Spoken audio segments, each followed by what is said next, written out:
అడవి రాముడు మంచిగా వాయించాలి చూడు. 5 నిమిషాలు, ఎందుకంటే టైం మనకు తక్కువ. ఒక 10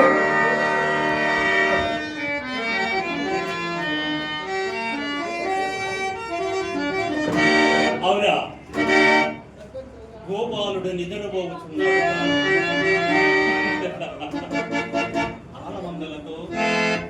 ఆలమందలతో అలసిన పగటి నిద్రయా లేక నా రాకను గమనించిన కపట నిద్రయా? ఏది ఏమైనను యాదరికి వచ్చిన వాడును యోచి ఉండక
కొద్దిగా గొప్పయో నాకు నువ్వు లేకపోవుగాక ముందుగా తనను దర్శింపవచ్చుతనే దానిని బట్టి ఇతడు అవమానించడంతో లోకులు పక్షపాత్యాన్ని గ్రహింతురని సందేహం అందకపోడు. కానిమ్మో సకలం ఎప్పుడే తేరగలదు. కృష్ణ,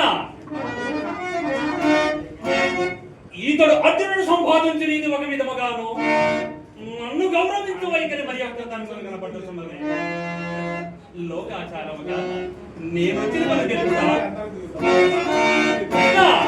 గౌరవ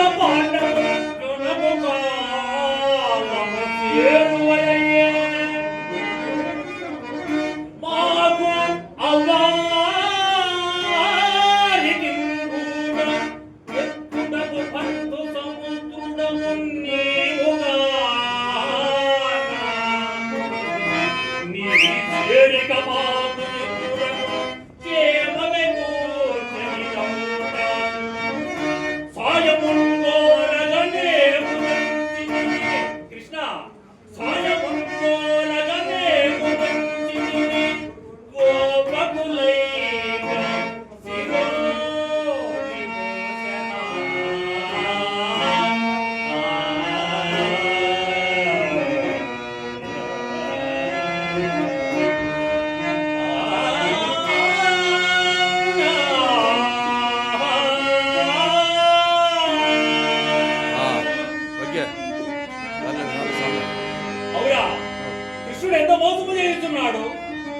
సేనంతయో అర్జునుడికి తలంచి ఈ పండిత పలినాడు.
పెద్దలందరికీ కళాభివందనాలు తెలియజేసుకుంటూ సెలవు తీసుకుంటాం. ఒక సామాన్య పల్లెటూరు నుంచి వచ్చిన వారిని ఈ మహానగరం వచ్చినటువంటి ఈ మహానుభావుని తరఫున ఈ స్టేజ్కి పరిచయం అయినాను. డాక్టర్ నాగేశ్వర గారు వారికి కూడా కళాభివందనాలు తెలియజేస్తూ ఇక్కడ వచ్చినటువంటి అతిరేత మహారథులు మీరు. చీఫ్ గెస్ట్ డాక్టర్ మాణిక్య సార్ గారు. క్లాప్స్ కొడండి గట్టిగా.